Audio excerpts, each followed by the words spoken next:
இன்றைக்கு பாரதி ராஜா அவர்கள் மறைந்து விட்டார். அவருக்கு பல பேர் இரங்கல் தெரிவிச்சுட்டு இருக்காங்க. இப்போ நம்மளும் அது குறித்து தான் பேசிக்கிட்டு இருக்கோம். ரொம்ப உண்மையை சொல்லப்போனால் பாரதி ராஜா கிட்டத்தட்ட ஒரு 3-4 வருடங்களாகவே இந்த மரணத்தை எதிர்நோக்கி காத்துக்கிட்டு இருந்தார். அதுதான் உண்மை. திரைத்துறை சார்ந்தவர்களுடைய இழப்பு நடக்கும் போதெல்லாம் நம்ம ஈடு செய்ய முடியாத இழப்புன்னு சொல்லுவோம்.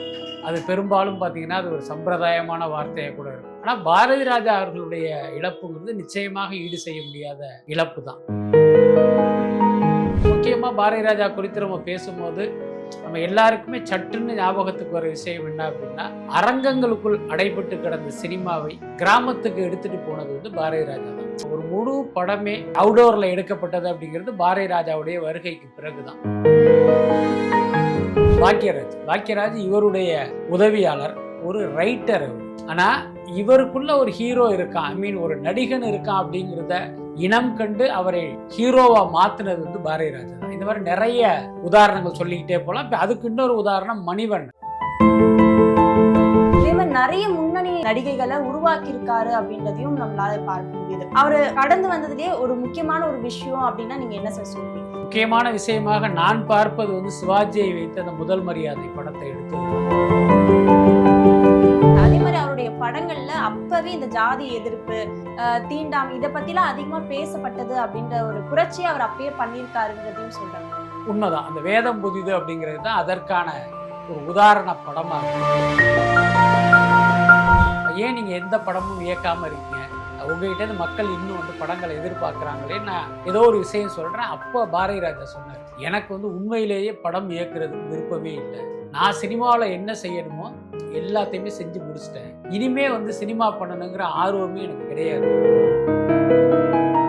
அதே மாதிரி அவருடைய கடைசி காலகட்டத்துல ரொம்பவே ஒரு மீள முடியாத ஒரு துயரத்தை அவர் அனுபவிச்சாரு. அந்த ஒரு கஷ்டம் தான் கடைசி காலத்துல அவரு இந்த இறப்புக்கே ஒரு காரணம் அப்படின்ற மாதிரி சொல்லிட்டு இருக்காங்க. நீங்க அதை எப்படி பாக்குறீங்க?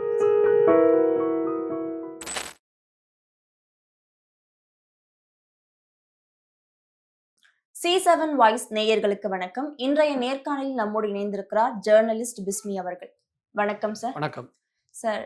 பாரதி ராஜா அவர்கள் காலமாகியிருக்காரு. தமிழ் சினிமால கண்டிப்பா ஒரு மிகப்பெரிய அங்கீகாரம் கொடுக்க வேண்டிய ஒரு இயக்குனர்னா பாரதி ராஜா. அவர் கடந்து வந்த பாதை அப்படின்னு சொல்லிட்டு நிறைய பேர் சொல்லிட்டு இருக்காங்க. முக்கியமா தமிழ் சினிமால இந்த கிராமப்புறங்கள்ல ஒரு தமிழ் சினிமா துறையை கொண்டு வந்த பெருமை அவருக்கு இருக்கு.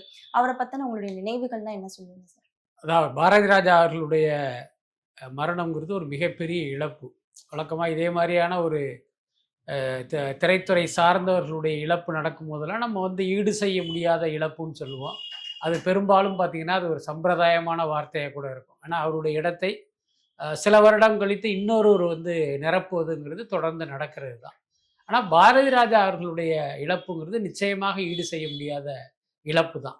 என்ன காரணம் அப்படின்னா, நீங்கள் தமிழ் சினிமா வரலாற்றை புரட்டி பார்த்தீங்க அப்படின்னா நிறைய இயக்குனர்கள் இப்போவே பார்த்தீங்கன்னா வருஷத்துக்கு ஒரு 300 படம் 250 படம் ரிலீஸ் ஆகுது அப்படின்னா அதில் நிச்சயமாக ஒரு 200 இயக்குனர்கள் அறிமுகமாகிறதா நம்ம கணக்கில் வச்சுக்கலாம். அப்படி பார்த்தீங்கன்னா எத்தனோ ஆயிரக்கணக்கான இயக்குனர்கள் தமிழ் சினிமாவில் இருந்திருக்காங்க. ஆனால் ட்ரெண்ட் செட்டராக காலத்தால் அழிக்க முடியாத படங்களை கொடுத்த ஒரு இயக்குனராக மக்களுடைய நினைவில் நிற்பவர்கள் ரொம்ப ரொம்ப குறைவு. அதில் ஒருவர் பாரதி ராஜா.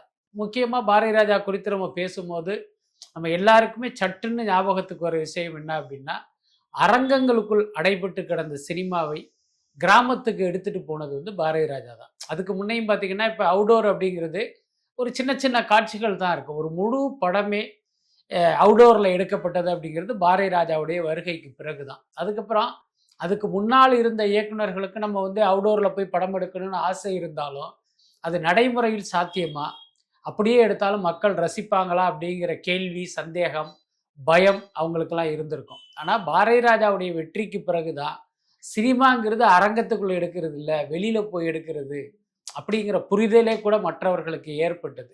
அதுக்கப்புறம் இன்றைக்கு தமிழ் சினிமா இந்த அளவுக்கு உயர்ந்ததற்கு பாரதி ராஜாவுடைய வருகையும் ஒரு முக்கியமான காரணம். ஸோ அப்போ அவர் இன்றைக்கு இல்லை அப்படிங்கிறது ஒரு மிகப்பெரிய இழப்பு தான் நமக்கு. Okay sir. அதே மாதிரி அவரை பத்தி பேசும்பொழுது எல்லாரும் நினைவு கூற ஒரு விஷயம் என்னன்னா, இப்ப நம்ம கூட இருக்கிறவங்கள தூக்கி விடுறாரு அப்படின்ற ஒரு பெருமை இவருக்கு இருக்கு. ஏன்னா நிறைய பேர் நம்ம கூட இருக்கிறவங்க வளர்ந்து விடக்கூடாதுன்னு நினைக்கிற சூழல்ல கூட தன் கீழே வேலை பார்த்தவங்களை கூட ஹீரோ ஹீரோயினா கொடுத்து அழகு பார்த்தவர் பாரதி ராஜா அப்படின்னு சொல்றாங்க.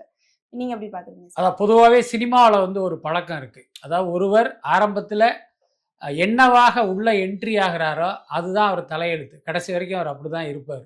இப்போ உதாரணத்துக்கு பார்த்தீங்கன்னா, ஒருத்தருக்கு ஹீரோவாக நடிக்கிறதுக்கு ஆசை இருக்கும். ஆனால் அவர் வேறு வழி இல்லாமல் அல்லது சர்வைவலுக்காக அல்லது ஒரு கிடைச்ச வாய்ப்பை எதுக்கு வேஸ்ட் பண்ணுவானே, இதன் மூலமாக நமக்கு சில ஆயிரங்கள் வருமானம் வருதே அப்படின்ட்டு ஒரு காமெடியனாகவோ ஒரு வில்லனாகவோ நடிக்கிறாருன்னு வச்சுக்குவோம். காலம் முழுக்க அவர் அப்படி தான் நடிச்சாகணும். அதே மாதிரி பார்த்தீங்கன்னா, வேறொரு டிபார்ட்மெண்ட்டு அதை ஒரு டைரக்டர் ஆகணும்னு நினச்சி வந்து அந்த வாய்ப்பு கிடைக்காம ஒரு ப்ரொடக்ஷன் சைடு போகிறாருன்னு வச்சுக்கோங்க. அவருடைய பாதைங்கிறது அந்த ரூட்டில் தான் இருக்கும். ஆனால் பாரதி ராஜாவை பொறுத்த வரைக்கும் அந்த மாதிரி யாரையுமே அவர் பார்க்கல. உதாரணத்துக்கு பாக்யராஜ். பாக்யராஜ் இவருடைய உதவியாளர், ஒரு ரைட்டர் அவர். ஆனால் இவருக்குள்ள ஒரு ஹீரோ இருக்கான், ஐ மீன் ஒரு நடிகன் இருக்கான் அப்படிங்கிறத இனம் கண்டு அவரை ஹீரோவாக மாற்றினது வந்து பாரதி ராஜா தான். இந்த மாதிரி நிறைய உதாரணங்கள் சொல்லிக்கிட்டே போகலாம். இப்போ அதுக்கு இன்னொரு உதாரணம் மணிவண்ணன். நீங்கள் மணிவண்ணன் தெரியும், அவர் வந்து இவருடைய உதவியாளர். கடைசியில் பார்த்தீங்கன்னா அவரே வந்து இவர் நடிகரை அறிமுகப்படுத்தி அதுக்கப்புறம் பார்த்தீங்கன்னா அவர் நடிகர் மணிவண்ணனாக வந்து சினிமாவில் வந்து பல வருடங்கள் ட்ராவல் பண்ணார். இந்த மாதிரி பாரதி ராஜா தன்னை சுற்றி இருந்தவர்களுக்கு வந்து வழிகாட்டினதுங்கிறதுக்கு நிறைய உதாரணங்கள் இருக்குது. இதை வந்து இன்னைக்கு நம்ம ஒரு பெரிசாக பேசுவதற்கு என்ன காரணம் அப்படின்னா, மற்றவர்களுக்கு இந்த மனோபாவம் கிடையாது. இப்போ நம்மகிட்ட ஒருத்தன் அசிஸ்டண்டாக இருக்கான் அப்படின்னா அவன் காலம் முழுக்க அசிஸ்டண்டாகவே இருக்கணும், அவன் வந்து ஒரு ஸ்டெப் மேலே வரக்கூடாது அப்படின்னு தான் எல்லாருமே நினைப்பாங்க. பட் பாரதி ராஜாவை பொறுத்த வரைக்கும் அப்படி இல்லை. தான் கூட இருக்கிறவங்களுக்கு வேறு ஏதாவது ஒரு தனித்திறமை இருக்குன்னு தெரிஞ்சுன்னா ஸோ அந்த சைடில் வந்து அவங்கள வந்து நகர்த்துறது அப்படிங்கிறது அவருக்கே உரிய ஒரு விஷயமா நான் எடுத்துக்கலாம். ஆமா சார். இப்ப ராதிகா அவர்கள் கூட தாய்க்கிழவி படம் ரிலீஸ் ஆன சமயத்துல போய் பார்த்து பேசினப்ப கூட ரொம்ப வாழ்த்து தெரிவிச்சாங்க அப்படின்றத சொல்லியிருப்பார். இதே மாதிரி நிறைய முன்னணி நடிகைகளை உருவாக்கி இருக்காரு அப்படின்றதையும் நம்மளால பார்க்க முடியுது. அவரு கடந்து வந்ததுலயே ஒரு முக்கியமான ஒரு விஷயம் அப்படின்னா நீங்க என்ன சார் சொல்வீங்க? முக்கியமான விஷயமாக நான் பார்ப்பது வந்து சிவாஜியை வைத்து அந்த முதல் மரியாதை படத்தை எடுத்தது தான். என்ன காரணம் அப்படின்னா, இப்போ சிவாஜி அப்படின்னாலே அவர் நடிகர் திலகம் தான். அதே நேரம் சிலர்கிட்ட ரொம்ப வெளிப்படையாக நீங்கள் சிவாஜியுடைய நடிப்பு குறித்து கேட்டிங்கன்னா அவர் ஒரு ஓவர் ஆக்டிங் அப்படிங்கிறத யாருமே மறுக்க மாட்டாங்க. அது அநேகமாக சிவாஜி கூட மறுக்க மாட்டாருன்னு நினைக்கிறேன். பட் அதுதான் அவருடைய பலமும் பலவீனமும். அப்படிப்பட்ட சிவாஜியை வந்து தன்னுடைய படத்தில் நடிக்க வைக்கணும்னு பாரதி ராஜா நினைச்சாரு தெரியுமா? அதுவே ஒரு பெரிய விஷயம். அதுக்கு அடுத்து முதல் மரியாதை படப்பிடிப்பு தளத்தில் நடந்தது என்ன அப்படின்னா, இவர் வந்து நம்ம நிறைய படத்தில் நடிச்சிருக்கோம், எல்லா படம் மாதிரி இந்த படத்துலையும் நம்ம நடித்து கொட்டுவோங்கிற அந்த மனநிலையில் தான் அவர் அந்த படப்பிடிப்புக்கே வந்தது. அவர்கிட்ட பாரதி ராஜா என்ன சொல்லியிருக்காரு அப்படின்னா, நீங்கள் நடிக்கவே வேணாம், நீங்கள் சும்மா கேமரா முன்னால் வந்து நில்லுங்க, நான் என்ன சொல்கிறேனோ அதை மட்டும் செய்யுங்க. நடந்து வாங்க அப்படின்னா நடந்து வாங்க, நில்லுனா நிற்கணும், இந்த மாதிரி நான் என்ன சொல்கிறேனோ அதை மட்டும் செய்யுங்க, நீங்கள் நடிக்காதீங்க அப்படின்னு சொல்லியிருக்காரு. அதை கேட்டு தான் சிவாஜி வந்து முதல் மரியாதை படத்துலையும் நடித்தது. ஆனால் இன்னைக்கு சிவாஜி கணேசனுடைய ஃபிலிமோகிராஃபியை பார்க்கும்போது அவருடைய திரை வாழ்க்கையிலே ஒரு மைல்கல்லாக நிற்பதே அந்த முதல் மரியாதை படம் தான். ஸோ அப்படி ஒரு படத்தை கொடுத்தது வந்து பாரதி ராஜா. ஸோ அந்த மாதிரி அவருடைய பெருமை சொல்கிறதுக்கு நிறைய சம்பவங்கள் இருக்குது. ஆனாலும் ஒரு நடிகர் திலகத்தை ஒரு சாதாரண ஒரு கிராமத்தானாக திரையில் உலவ விட்டது இருக்குல்ல, அது வந்து ஒரு மிகப்பெரிய சாதனை தான். நீங்கள் யோசிச்சு பார்த்தீங்கன்னா, இதே வேலையை வந்து இன்னொரு இயக்குனர் சிவாஜி கிட்ட சொல்லியிருந்தா அது சிவாஜி கேட்டிருப்பாரானே ஒரு டவுட்டு. நான் எவ்வளோ பெரிய நடிகர், என்னை போய் இந்த மாதிரி நடிக்க சொல்கிறீன்னு அவர் கிளம்பி கூட வந்திருப்பார். ஆனால் பாரதி ராஜா அப்படி சொல்லும் போது அவரால் தட்ட முடியல. எல்லாத்துக்கும் மேலே பாரதி ராஜாவுடைய திறமை மீது அவர் வைத்த நம்பிக்கை. அதுக்கப்புறம் பார்த்தீங்கன்னா, மண் வாசனைன்னு ஒரு படம் வந்தது, உங்களுக்கு ஞாபகம் இருக்குன்னு நினைக்கிறேன். அந்த படத்தில் பாண்டியன்னு ஒருத்தர் ஹீரோ. நிறைய பேர் என்ன நினச்சிருப்பாங்க அப்படின்னா, இவர் ஏதோ ஒரு பெரிய இடத்து புள்ள அதனால இவர் நடிக்க வச்சிருப்பாருன்னு நினச்சிருப்பாங்க. உண்மை என்ன அப்படின்னா, மண் வாசனை படத்துக்கான படப்பிடிப்புக்கு இன்னும் ஒரு 2 நாள் இருக்குது. ஆனால் படத்துக்கு பார்த்தீங்கன்னா ஹீரோ இன்னும் முடிவாகலை. யாரை ஹீரோவாக நடிக்க வைக்கிறதுன்னு இவருக்கே ஒரு குழப்பம் இருக்குது. அப்போ அந்த மதுரையில் ஏதோ ஒரு தெரு சொன்னாங்க, அந்த மீனாட்சி அம்மன் கோயிலை சுற்றி இருக்கிற ஒரு தெருவில் அப்படி போயிட்டே இருந்திருக்காரு. அப்போது ஒரு வளையல் கடை, நீங்கள் பொதுவாகவே இந்த மாதிரியான மக்கள் அதிகம் வந்து செல்கிற இடங்களுக்கு போனீங்கன்னா அந்த கடைக்கு வாடிக்கையாளரை உள்ளே இழுப்பதற்காகவே ஒரு பையனை நிறுத்தி வச்சுருப்பாங்க. யார் போனாலும் அம்மா உள்ளே வாங்க, ஐயா உள்ளே வாங்கன்னு அப்படி கூப்பிடுவாங்கல்ல, அந்த மாதிரி ஒரு பையன் நின்று இப்படி போகும்போது அம்மா உள்ளே வாங்க, வளையல் கடைக்கு உள்ளே வாங்கன்னு கூப்பிட்டுட்டே இருக்கான். இதை இவர் பார்த்துட்டு அப்படியே அப்படி கிராஸ் பண்ணி போயிட்டாராம். போயிட்டு அப்படி திரும்பி பார்க்குறாரு, அந்த பையன் எல்லாரையும் கூப்பிட்டுக்கிட்டே இருக்கான். அப்படி திருப்பி போய் அவன் யார் என்னன்னு விசாரிச்சுட்டு இவன் தான் நம்ம படத்தினுடைய ஹீரோன்னு முடிவு பண்ணி அடுத்த நாள் அவரை மண்வாசனை படத்தில் ஹீரோவாக அவர் நடிக்க வைக்கிறாரு. நீங்கள் யோசிச்சு பாருங்க, வேற எந்த டைரக்டருக்காவது இப்படி தோணி இருக்குமா? அங்கே தான் பாரதி ராஜாவுடைய அந்த தனித்துவமும் தனித்திறமையும் வெளிப்படுது. என்னன்னா, சினிமாவில் நம்ம பார்க்குற கதாபாத்திரங்கிறது ஒரு தெய்வ பிறவி கிடையாது, நம்மில் ஒருத்தன் தான். அப்போ நிஜ வாழ்க்கையில நம்மோடு நம்ம பக்கத்தில் இருக்கிற ஒருத்தன் தான் திரையிலும் வரணும் அப்படிங்கிற அந்த கான்செப்ட் தான். ஸோ அதுதான் பாரதி ராஜா வந்து இன்னைக்கு இந்த அளவுக்கு பேச வைத்ததற்கு ஒரு முக்கியமான காரணம்னு நினைக்கிறேன். Okay sir. அதே மாரி அவருடைய படங்கள்ல அப்பவே இந்த ஜாதி எதிர்ப்பு, தீண்டாமை இத பத்திலாம் அதிகமா பேசப்பட்டது அப்படின்ற ஒரு புரட்சிய அவர் அப்பயே பண்ணியிருக்காருன்றதையும் சொல்றாங்க. உண்மைதான். அந்த வேதம் புதிது அப்படிங்கிறது தான் அதற்கான ஒரு உதாரண படமா இருக்கு. உங்களுக்கு அந்த படம் ஞாபகம் இருக்குன்னு நினைக்கிறேன். சத்யராஜ் தான் அந்த படத்துல ஹீரோ. அவருடைய கேரக்டர் பேர் வந்து பாலு தேவர். அந்த சாதிய அமைப்பு மீது ஒரு மிகப்பெரிய நம்பிக்கை கொண்ட ஒரு கதாபாத்திரம். இப்ப அவரு ஒரு பிராமண பையனை வந்து வளர்க்குற ஒரு கட்டத்துக்கு வருவாரு. அப்ப அந்த பையனோடு போகும்போது அநேகமா இவருடைய தோள்ல அந்த பையன் உட்கார்ந்திருப்பான். அப்ப வந்து அவன் கேட்பான், உங்க பேர் என்ன அப்படின்னு கேட்கும்போது இவர் பாலு தேவருங்கிற மாதிரி சொல்லுவாரு. அப்ப அவன் கேட்பான், பாலுங்கிறது உங்க பேரு, தேவருங்கிறது நீங்க படிச்சு வாங்கிய பட்டமா அப்படின்னு கேட்பான். அந்த ஒரு டயலாக் தான் அந்த படத்துக்கே வந்து ஒரு பெரிய கலரை கொடுத்துச்சு. மிகப்பெரிய அளவில் அந்த படம் பேசப்பட்டதற்கும், இன்னும் சொல்லப்போனா வேதம் புதியது வந்து எத்தனையோ வருஷமாயிடுச்சு. இப்போ வந்து நம்ம உட்காந்து பேசுவதற்கும் கூட அந்த ஒரு டயலாக் தான் காரணம். ஸோ அந்த அளவுக்கு பார்த்தீங்கன்னா அந்த சாதிய பிரச்சனைகளை வந்து ஒரு மிகப்பெரிய அளவில் டச் பண்ண படம்ங்கிறது இந்த இதுதான் வேதம் புதிது தான். இந்த மாதிரி பாரதி ராஜாவுடைய ஒவ்வொரு படங்களும் பார்த்தீங்கன்னா ஏதோ ஒரு சமூக பிரச்சனையை வந்து அது டச் பண்ணும். இப்போ உதாரணத்துக்கு பார்த்தீங்கன்னா கருத்தம்மா. கருத்தம்மா பற்றி கேள்விப்பட்டிருப்பீங்கன்னு நினைக்கிறேன். அந்த உசிலம்பட்டி பக்கத்தில் பெண் குழந்தைகளை பார்த்தீங்கன்னா அந்த கருவிலேயே கொல்றது, அதையும் மீறி தப்பி தவறி பிறந்துருச்சு அப்படின்னா அந்த குழந்தையாக இருக்கும் போதே அந்த கள்ளிப்பால் கொடுத்து கொலை செய்கிற வழக்கம்ங்கிறது ஒன்று இருந்தது. அது பெரும்பாலும் வெளி உலகத்துக்கு தெரியாது.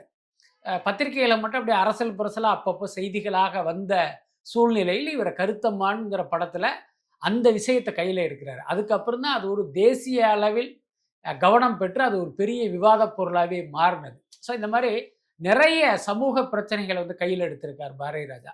அதுதான் அவருடைய படத்தை வந்து இன்னைக்கும் ஒரு பேச வைக்கிற விஷயங்களில் ஒன்றாக இருக்கு.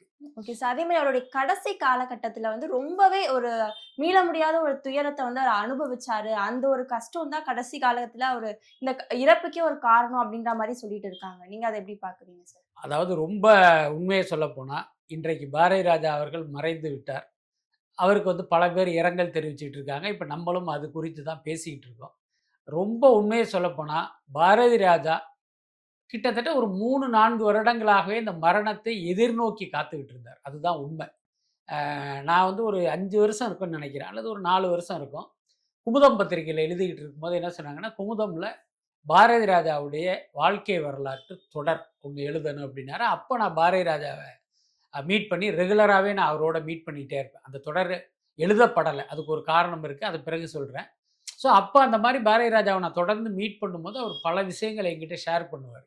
அப்போ நான் ஒரு தடவை சொன்னேன், நீங்கள் இவ்வளோ ஆக்டிவாக இருக்கீங்க, ஏன் நீங்கள் எந்த படமும் இயக்காமல் இருக்கீங்க, உங்ககிட்டேருந்து மக்கள் இன்னும் வந்து படங்களை எதிர்பார்க்குறாங்களே. நான் அந்த சென்ஸில் ஏதோ ஒரு விஷயம் சொல்கிறேன். அப்போ பாரதி ராஜா சொன்னார், எனக்கு வந்து உண்மையிலேயே படம் இயக்குறதுக்கு விருப்பமே இல்லை, நான் சினிமாவில் என்ன செய்யணுமோ எல்லாத்தையுமே செஞ்சு முடிச்சிட்டேன், இனிமே வந்து சினிமா பண்ணணுங்கிற ஆர்வமே எனக்கு கிடையாது அப்படின்னு சொல்லிட்டு அடுத்து ஒரு வார்த்தை சொல்கிறாரு, சினிமா மட்டும் இல்லை, தனிப்பட்ட வாழ்க்கையிலும் என்னுடைய கடமை எல்லாத்தையுமே நான் முடிச்சிட்டேன், இப்போ வந்து நான் வந்து ரெடியாக இருக்கேன்.